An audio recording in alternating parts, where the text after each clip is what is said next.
Let me ask you a question. A lot of our listeners, that we've touched on this over many years, would you talk a little? We were talking about breast surgery, and I have a real interest in that. And there's some friends of mine who that's all they do is breast reconstruction.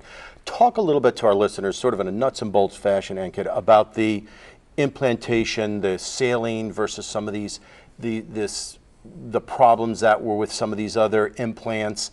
Has that come around? Is that all done now? I think it is. It's done. You know, in the early '80s, there was a big scare with silicone, and they thought that it caused autoimmune diseases. And also a large study where they found a correlation. When they went back to look at the actual data, they made some false conclusions, and all these silicone implants were then removed. And when they found this out, basically in the late '90s, early 2000, they wanted to have the silicone reapproved because it does create a more natural aesthetic breast, and it feels more natural. And they had rigorous studies done because now you can imagine the FDA is even more concerned about it. And it's been approved for about almost, I think now, 8 years.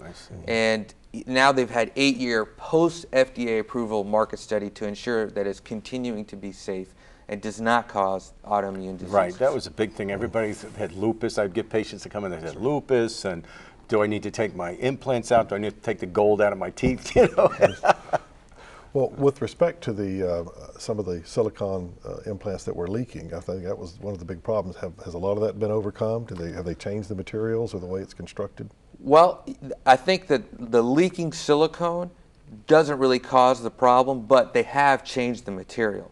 The implant shells, the shells in which the materials are placed in, whether it's saline or silicone, are the same, but they're better than they were. We're to the 4th generation implant, and they have a lower rupture rate.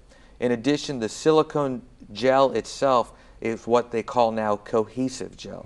And what that means is that the silicone particles actually are interlinked together, and they stick to itself. So if you were actually to cut a silicone implant and squeeze it out, the silicone wouldn't leak. Once you let go, it'd come right back in. And so now that it's more of a substance, it's not going to diffuse or move elsewhere in the body. That's interesting.